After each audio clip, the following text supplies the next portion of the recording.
Alright, so today I'm going to show you guys how I do my curls with my flat iron, they kind of look very similar to how I do it with my curling iron, but this way if you only have a flat iron at home, you're able to do the same type of curls, or if you just want to switch it up, because every time I do it even, no matter what I use, I still kind of get a different type of curl no matter what. So this is how I do it. Now I've already done the bottom half, so this video is a little bit quicker. So what I'm using is this one here, which is an Aria Beauty flat iron. So I get this from Mystique also. I set mine to 450, which is at the highest, which seems high and hot, but when I'm doing it, I'm not keeping it on the hair for very long. So, and I'm using a heat protector also. Always use heat protector for every hot tool that you're using. So I'm going to show you, I've sectioned out the top half of my hair, so I did the bottom half already. So this is kind of how I sectioned it. So I'll just take this out and I'll show you what I do. So I'm doing it as the middle part again, just again, because this is how my hair's up. Okay, I'll give it a good square. Okay, so same with how I do with the curling iron. I still want to do it away from my face for both sections, and then the back here I kind of go back and forth. So when you're doing these curls with the flat iron, because it is such a hot heat, practice with it not being on at first, just so you kind of have a good idea as to how you can move it through your hair, because you do want to do it as like one fluid motion. You don't want to like clamp it and then go, because first you're going to get like a crease in your hair. Second, not great for your hair. So always start off with the heat protector, and then since I've already done that first section, now I don't have to section it out anymore, and I'm just going to grab each section. I'll show you what I do. So I grab this piece here. So I have kind of a bigger section also, about 1.5 inches thick. One fluid motion. So I'm clamping it as I'm going, so I'm going and I'm clamping it at the same time. So got it on my hair and I'm clamping it and then turning it. So I'll go over the turning motion after and kind of what I do through that. So that's just going over how you're grabbing onto the hair. Now to get it into this kind of a spiral curl is I'm kind of, to go away from my face, I'm grabbing it and turning it. So it is a lot of just wrist, keeping it at that, and then as you get to the bottom, slowly unravel it and then let go, and then you can always give the ends a little bit of a straighten afterwards. That just kind of gives it more of a beachy kind of look to it. So I'll just keep going and I'll show you what I do here. I'm grabbing it, watch my wrist as I'm pulling down, and then I'm going to slowly unravel it a little bit and then twist it with my finger. I just always do that, I don't know why.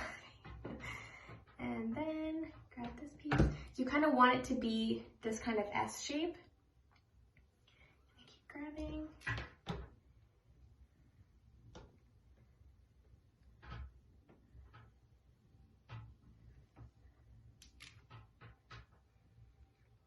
Perfect. Okay, so you kind of want it to be almost like a straight end at the end, and then that way you can get it to look more beachy, unfinished, just more of a natural kind of look to it. So I'll just keep going. Now you don't want the hair to fall out the top here, so you want to make sure that it stays kind of in the in this part of the curling iron. Okay, now I'm gonna go over to this side. Same here. Now these hairs are a bit shorter, so it's a bit tricky to hold on to all of them, but I'm gonna pull it, twist it with my finger, and then pull it down. Now I find this side especially is always way different than the other side for me for some reason. I mean, it's probably just the way that my body is turning. So yeah, I try to make it look as similar as possible, and then afterwards when I kind of comb it all out, I usually touch up the side anyway because it looks a little bit different. But I'm turning it. Keep all my hair in the screen. Okay.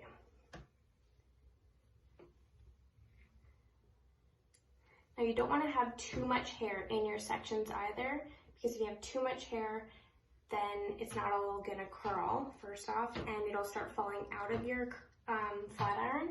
So that way, I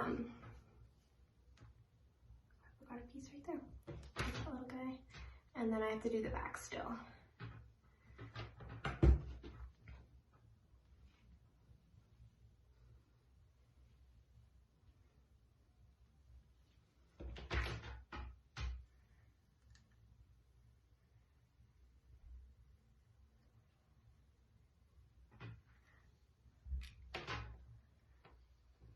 So I like this flat iron just because I find it does get really hot really quickly.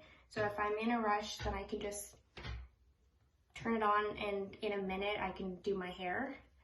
And it's super smooth. So I feel like as I'm doing it, like curling through my hair, I don't feel like it's catching at all, which I think in a minute I can do my hair.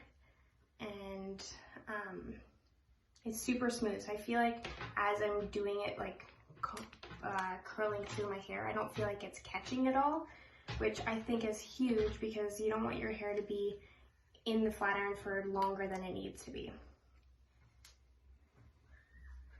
Okay, make sure I got all this side. Okay.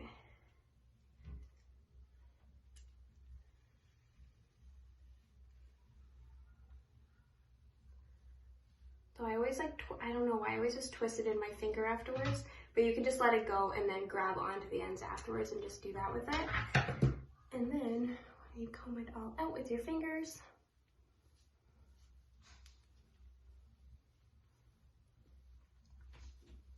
you get a very natural kind of looking curl that kind of falls away from your face, but still looks very natural and very elegant also. All right, there we go.